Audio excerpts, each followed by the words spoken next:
I really appreciate this moment to end off the event, to take the learnings and to present the vision of a regional thermal corridor. And let me begin with making a forward-looking statement, okay? The energy networks that our communities rely upon were designed and are dominated by technologies to satisfy the needs of a past generation. A bridge to the future is going to be required to overcome the challenges our aging utility infrastructures face in enabling economic growth, providing for energy security, and achieving environmental sustainability through reducing greenhouse gas emissions. You've heard me refer to HCE as being the experts at building the networks that deliver the kilojoules, the kilowatts, and the kilobytes that power our communities. So if I may, draw a comparison to the impacts that mass digitization had and continue to have on networks. Mass digitization could not have occurred in isolation without reimagining the underlying communication delivery. Digitization and the rapid deployment of internet networks revolutionized how people, businesses, and governments interact. It's changed our everyday lives. It's formed a key element of defining the third industrial revolution. This would not have been possible without fiber optics replacing legacy copper wires, or the development of new technologies, such as high-speed wireless LTE, providing near ubiquitous internet access to people and devices. These networks continue to be under a continual state of evolution and development. The communication networks we depend on have transformed and continue to transform. The future will be dominated by an explosion in demand for electricity. The analysts, including Gardner and McKinsey, predict an eruption in demand for computing power and artificial intelligence everywhere. And more than just Bitcoin or crypto, digital trust technologies will enhance nearly every physical object around us. And this is not even just to mention the increasing demands for the electrification of consumer and industrial vehicles.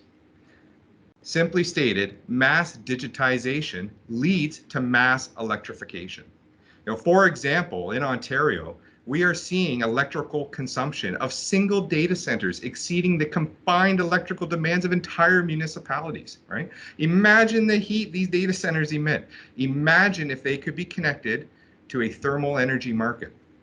Now add to this the desire to decarbonize heating, which in many communities is the largest emitter of greenhouse gas emissions.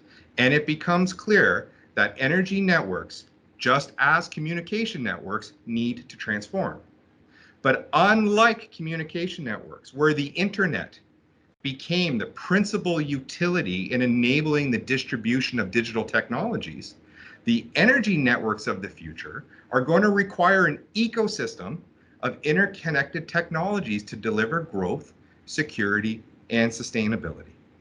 This is where HCE sees the role of thermal networks as a critical component to the next generation of energy distribution systems and grids. In Ontario today, thermal networks such as district energy systems are generally geographically isolated utilities, servicing a concentration of high-density deployments. In comparison, as we've come to learn through our Heat Academy partners and speakers in this series, it's common practice that large-scale thermal networks can encompass 75 kilometers and greater and connect industry to commercial to residential, also while interconnecting geographically separate district energy systems. I love that expression I heard earlier. Heat frees up electricity for other purposes. Thermal networks are complementary energy distribution systems to the demands placed on other utilities. These networks complement DERs and industrial applications that generate residual heat as a byproduct to their core process.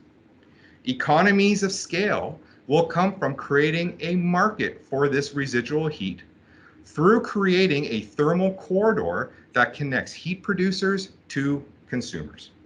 Ultimately, it becomes a strategic utility to promote innovation and investment regionally, across the GTA, and more broadly across the greater Golden Horseshoe. Imagine the opportunities that come with building a net new energy distribution network built and designed for the future. Think of the other next generation low GHG technologies that could benefit from this. As an infrastructure builder, I always like to say the upfront hurdle is in placing the first pipe. It's this vision of creating a regional thermal corridor predicated on harnessing the power of industrial residual heat that's being generated along the Hamilton Bayfront industrial area that empowers this vision. HCE is seeking to establish relationships with interested parties. The tent is big. We're looking towards continuing to build upon the founding study initiated by the Hamilton Chamber of Commerce in Taft, with the objective to commercialize a global best-of-breed regional thermal corridor connecting communities throughout the greater Golden Horseshoe. And as I've recently come to learn this expression, and I believe it's fitting to end this off, if not the collective we, then who? If not this, then what? If not now, then when? And we will be expanding on this vision on the upcoming Canada Innovation Corridor Summit, and we look forward to seeing you all then. Thank you very much.